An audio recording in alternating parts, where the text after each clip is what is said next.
Nous passons à présent à Engie dans le secteur de l'énergie. Je vous demande d'accueillir sur scène Robin Dorémus, qui est chargé d'études satisfaction client, et François-Régis Chaumartin, qui est fondateur de Proxem. On peut les applaudir, s'il vous plaît.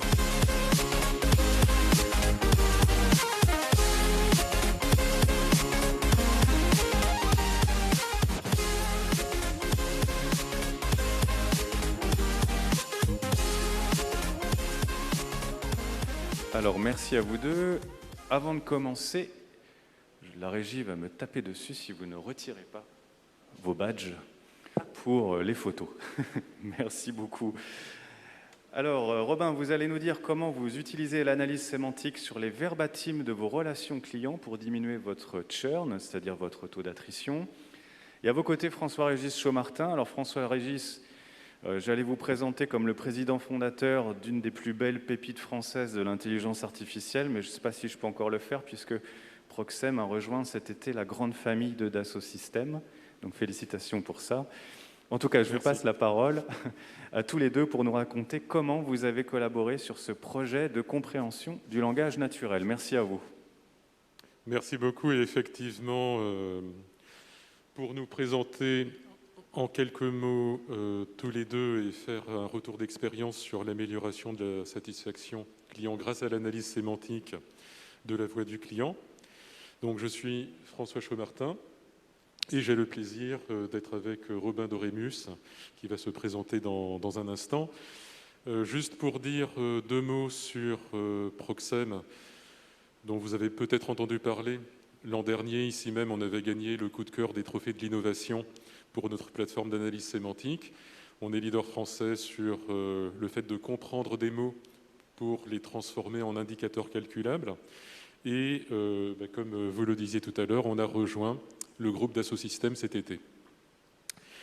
Voilà, donc nos clients sont essentiellement des grands comptes pour qui on aide à analyser les attentes des consommateurs pour les transformer en produits et services mieux adaptés, mais également pour analyser des documents complexes et longs, comme des documents scientifiques, des documents légaux, etc. Merci. Donc, bonjour à tous, moi je suis Robin Dorémus, donc je travaille dans le groupe Engie. Je suis chargé d'études satisfaction client au sein de la direction grand public, donc c'est le marché des particuliers en France. On s'occupe de la vente d'énergie aux particuliers et les services associés. Au sein de cette direction, notre objectif finalement, c'est de délivrer la meilleure expérience à nos clients et à nos prospects. Pour faire ça, finalement, mon équipe, elle va essayer de capter tout ce qu'elle peut sur les clients, notamment dans les verbatims, c'est de ça dont on va parler aujourd'hui, et de le diffuser au sein d'Engie. Donc voici en quelques mots ce dont on va parler aujourd'hui. Donc la mission de l'équipe, c'est finalement d'opérer les dispositifs de voix du client. Donc des dispositifs de voix du client chez Engie, on en a plusieurs. C'est des dispositifs qui ont beaucoup évolué parce que finalement la mesure de la satisfaction, c'est quelque chose qu'on fait depuis longtemps. Donc initialement, on était sur des enquêtes qui étaient réalisées par des instituts avec des quotas, des échantillonnages, etc. Et on recevait finalement des présentations avec une analyse du discours des clients qui était réalisée par l'Institut. Ce qui se passe maintenant, c'est qu'on est sur des dispositifs qui sont quasiment exhaustifs. On enquête tous les clients qui nous contactent. Donc sur notre portefeuille où on a 7 millions de contrats, ça fait beaucoup de contacts, ça fait beaucoup d'enquêtes et ça fait beaucoup de mots dans les verbatims. Donc, pour vous donner quelques chiffres, dans mon équipe, finalement, on traite un peu plus d'1 million de réponses clients par an. Et là, sur les 3 ans sur lesquels on a travaillé avec Proxem, on a aussi traité un peu plus d'1 million de verbatims. Donc vous imaginez bien qu'on n'est pas en capacité de les lire, de payer quelqu'un à les lire et à faire des synthèses pour en ressortir finalement le plus intéressant. Et c'est là que Proxem fait tout ça pour nous. Je suis allé trop vite. Ce que j'avais envie de partager avec vous aujourd'hui aussi, c'est cette période de Covid. Elle a été particulière pour tout le monde. Elle a été particulière jusque dans nos dispositifs d'écoute client, parce que finalement, on écoutait des gens qui ne vivaient plus leur vie d'avant, qui n'avaient plus les mêmes relations avec nous non plus, qui n'avaient plus forcément les mêmes attentes. Et On a aussi vu une évolution du coup, dans la façon de s'exprimer des clients. Donc il a fallu qu'on travaille avec Proxem là-dessus. Mais ce qui a été très intéressant, c'est que classiquement, hein, on s'est dit finalement les clients nous contactent moins. On a aussi du coup moins d'enquêtes envoyées. Et pourtant, on a eu beaucoup plus de réponses à nos questions ouvertes. Parce que dans tous nos questionnaires, on a toujours une question ouverte pour que le client puisse s'exprimer librement. Et ce qu'on a pu voir, c'est qu'à partir du moment où il y a eu le confinement, ces questions-là, les taux de réponse ont augmenté de 3 points environ. Comme ça n'a pas l'air beaucoup, mais ça fait beaucoup de volume finalement à traiter. Et là où on s'imaginait finalement avoir une baisse de verbatim à analyser, on a eu une hausse. Donc pour nous, ça n'a pas du tout été une période calme. Les clients avaient soit plus de temps, soit plus de choses à nous dire, et ils ne s'en sont pas privés. Donc on était très contents d'avoir de l'analyse automatisée sur ce texte-là.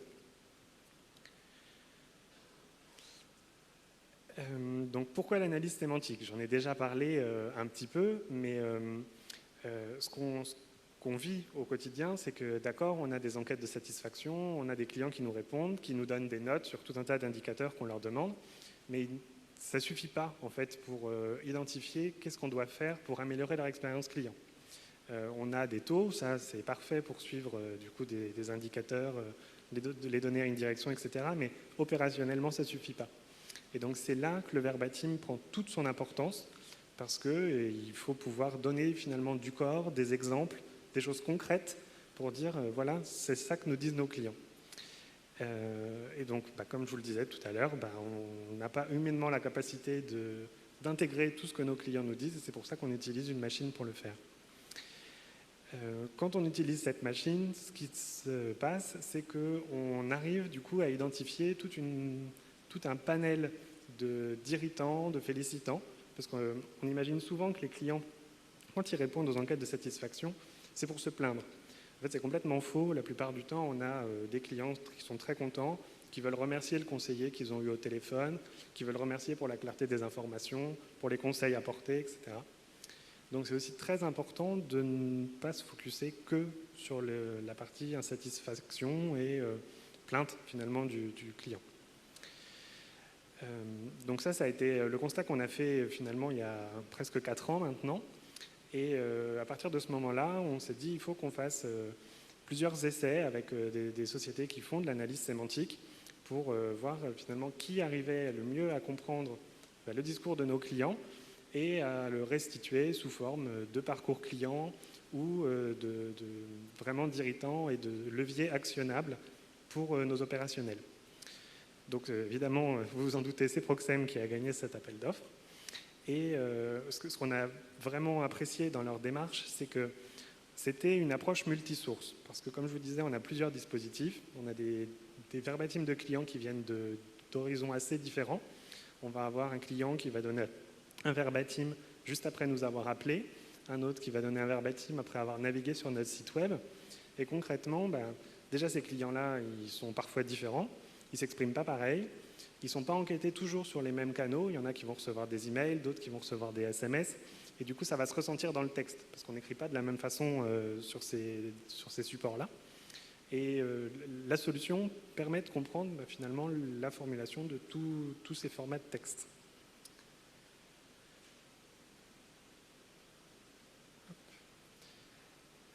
Donc, dans Proxem, je vais vous montrer tout à l'heure un peu à quoi ressemble la solution quand on l'utilise, mais ce que je voulais vous donner aussi, c'est quelques fonctionnalités qu'on utilise et qui sont très utiles pour nous. Donc, on a la possibilité d'avoir finalement un plan de classement qui est fait sur mesure par rapport au discours de nos clients. Donc, où on va pouvoir... nous, notre choix, ça a été que ce plan de classement, il reflète un parcours. Donc, il va commencer par « Je suis en contact avec Engie, j'ai une demande en cours de traitement, j'ai une demande qui n'est pas résolue, j'ai une question sur ma facture ». On va avoir plusieurs étapes comme ça, jusqu'à « Je souhaite résilier ». Voire je menace de quitter Engie. Et on en parlera tout à l'heure, c'est aussi une partie qui est très intéressante, qui crée beaucoup de valeur pour nous, parce que c'est cette catégorie-là qui nous permet d'identifier des clients insatisfaits qu'on va pouvoir du coup traiter avant qu'ils partent, puisqu'ils nous disent je vous préviens, je vais partir. Ok, maintenant tu nous l'as dit, il faut qu'on en fasse quelque chose. On travaille aussi sur les pics inhabituels. Donc les pics inhabituels, c'est quelque chose de très intéressant parce que si vous êtes familier un peu de l'analyse de verbatim, d'un mois à l'autre, en fait, le discours des clients, il est assez proche. Il y a peu de choses qui évoluent ou tout évolue un peu dans le même sens parce que finalement, il y a plus ou moins de volume. Il n'y a pas tous les mois une nouveauté dans le discours des clients. Et cette fonctionnalité, elle est très intéressante parce qu'on peut choisir une période et sur cette période, la solution va nous dire à tel moment, significativement, il y a eu une différence. Et ça permet de se rendre compte tout de suite d'éléments qu'on aurait pu louper si on avait simplement regardé les volumes d'un mois sur l'autre. On va aussi avoir des thématiques qu'on peut ajouter en plus de notre plan de classement. Donc là, encore, ça nous a été utile dans cette période de Covid, puisque du coup, dans nos verbatim, les clients se sont aussi mis à parler de leur situation, parce qu'il y avait du chômage partiel et que du coup, ça devenait difficile de payer une facture, parce qu'ils avaient des gens malades autour d'eux et qu'on les dérangeait à leur envoyer des enquêtes de SAT et qu'ils avaient autre chose à penser. Donc, on a pu, en quelques jours, avec Proxem, rajouter ces catégories pour pouvoir, nous aussi, extraire tout ce que les clients nous disaient sur cette thématique-là et pouvoir prendre des actions. Ça a été très intéressant, notamment au moment de la reprise de la commercialisation par nos vendeurs en porte-à-porte, parce qu'il y avait une vraie question de savoir est-ce que les gens étaient d'accord pour qu'un vendeur porte-à-porte vienne sonner chez eux alors qu'on était dans une situation où il fallait être masqué, faire attention, etc. Donc comme il y avait tout un tas de règles qui avaient été mises en place pour que ces vendeurs porte-à-porte soient dans une position qui corresponde aux gestes barrières et aux critères sanitaires, on a pu suivre aussi ça avec du coup des verbatims de clients qui nous disaient merci à votre vendeur qui a bien respecté les consignes, qui portait son masque, qui n'est pas rentré chez moi, qui est resté sur la porte, etc. On a aussi deux autres fonctionnalités qui fonctionnent un peu comme de la modération, parce que finalement les verbatims, nous on communique beaucoup en interne, et du coup les clients ils sont comme tout le monde, et parfois ils font des choses qu'on ne leur a pas demandé dans les verbatims, notamment en nous donnant des données personnelles. Typiquement, ils vont nous expliquer qu'ils sont malades, qu'ils ont un cancer et que du coup, on ne peut pas leur couper l'énergie. Bon, effectivement, c'est un argument, mais nous, le fait qu'ils nous disent qu'il a un cancer, c'est une donnée de santé. On n'est pas censé le savoir. Donc, du coup, Proxem est capable de détecter toutes ces données personnelles, ou son RIB, ou son adresse, etc., et de les anonymiser. Comme ça nous permet de diffuser les verbatims en étant sûr de ne pas diffuser de données personnelles de nos clients. Et on a la même chose pour du contenu qui pourrait être inapproprié, voire injurieux. On a des clients qui sont en réclamation, qui sont très mécontents vis-à-vis d'Engie, parfois même du conseiller qu'ils viennent d'avoir, qui peuvent être assez virulents. Et comme ces conseillers ont accès aux verbatim, c'est important qu'ils aient un contenu qui soit pas... ils ne sont pas là pour se faire attaquer personnellement. Donc la solution permet aussi d'anonymiser ce contenu-là. Donc voilà, là vous rentrez dans Proxem, ce que vous voyez c'est un peu la page d'accueil. Donc vous avez un extrait de notre plan de classement. Vous avez donc la première partie qui permet en cliquant dessus d'avoir le détail. Donc dans chaque partie finalement on a des éléments beaucoup plus précis sur le parcours de nos clients. Ce que permet Proxem c'est d'afficher ceci, de faire des filtres. Donc par exemple, là vous avez des verbatims qui sont plutôt à tonalité positive. Ce qu'il faut aussi noter, c'est que Proxem est capable de détecter plusieurs catégories dans un seul verbatim, parce que le client il peut expliquer plusieurs projets en même temps. Et donc là, on va avoir, par exemple sur la première ligne, vous avez surtout du positif, mais dans ces verbatims-là, les clients ont aussi évoqué des choses négatives. Donc on retrouve tout ça ici, avec la possibilité de filtrer avec le moteur de recherche que vous voyez, de rajouter un thème, un mot, quelque chose de très précis, et ça va nous sortir tous les verbatims sur cette période en lien avec notre recherche. Ici, vous avez presque la même chose, si ce n'est qu'on est sur un autre dispositif d'enquête. Et ce que je voulais vous montrer, c'est que nous, la force de cet outil, c'est qu'on utilise le même plan de classement pour toutes nos enquêtes. Ça nous permet de... Finalement, même si on ne les compare pas les unes avec les autres parce qu'elles sont suffisamment différentes pour qu'on ne puisse pas les comparer, ça nous permet quand même d'avoir des irritants et des félicitants qui sont les mêmes et en interne de pouvoir communiquer avec les mêmes mots. Donc c'est beaucoup plus facile de parler aux gens qui ne sont pas dans ce domaine-là tous les jours d'un irritant qu'on leur a déjà expliqué sur un autre dispositif et de le retrouver ailleurs, que d'avoir à nouveau des noms différents. Ici, c'est une autre visualisation qui, là, est en parcours client. Et donc, par exemple, là, on est sur de l'emménagement chez Engie. Et ce qu'on voit, c'est que typiquement, c'est plutôt... alors là, je vois à peine assez bien, mais la partie qui, normalement, est je suis en contact avec un conseiller qui tire, du coup, le NPS vers le haut, par rapport à la partie qui est plutôt je suis... il me semble que c'est... J'arrive pas à lire. Sur l'amabilité, c'est l'amabilité. La partie amabilité, dès qu'il y a un souci, ça chute. Là, je ne vais pas rentrer dans le détail, mais c'est un autre dispositif, et donc on peut avoir la même partie, et donc pareil, on arrive plus facilement à communiquer quand on est sur les mêmes éléments. Rapidement, en termes de résultats, toutes ces fonctionnalités donc, que je vous ai présentées là, nous, on les utilise maintenant depuis 3 ans.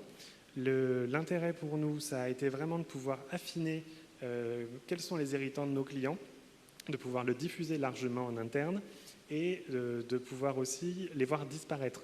Parce qu'on a des irritants qu'on avait il y a 3 ans qui maintenant n'ont quasiment plus d'occurrence. Et bon, alors ils sont remplacés par d'autres, puisqu'il y a des nouvelles offres qui apparaissent, etc.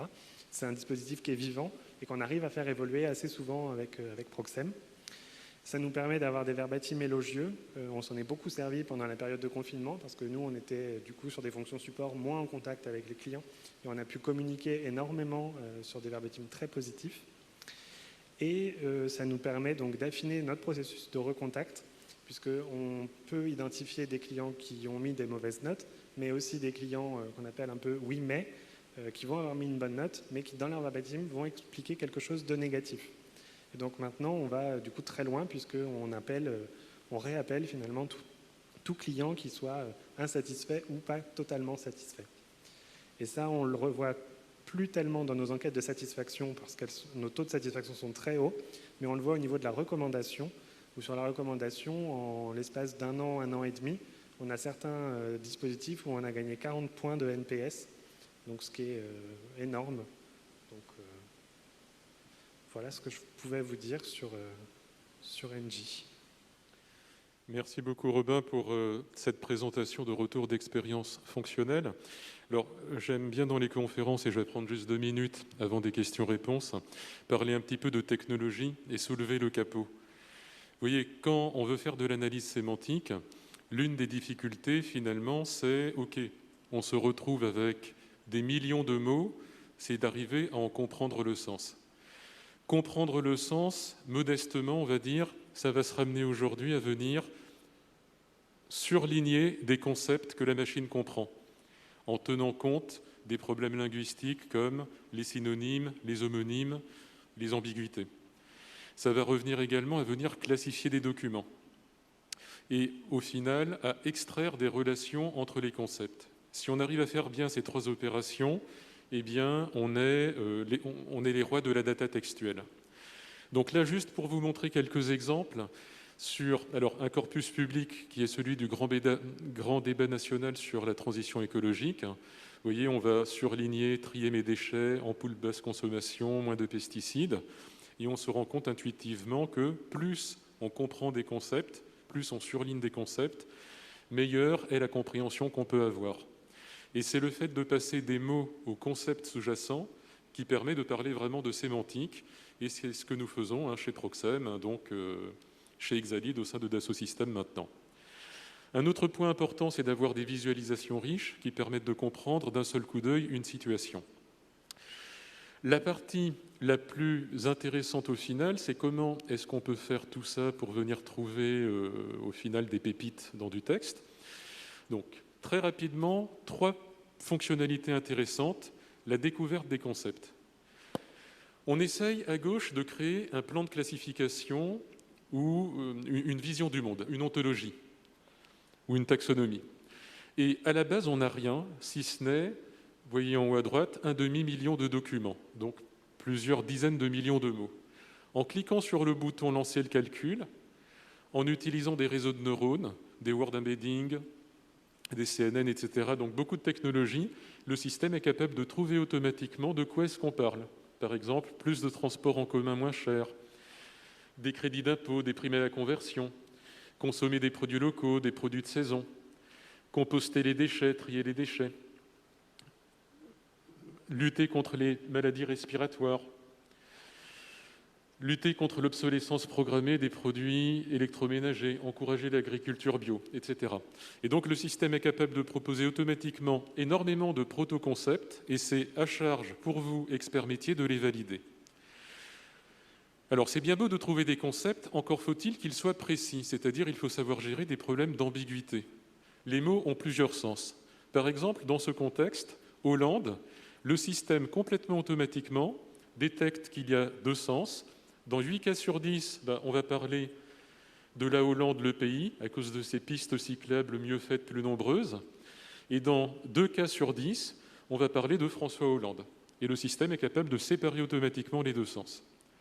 Et dernière fonctionnalité intéressante, là, au contraire, on essaye sur un concept donné d'être très couvrant.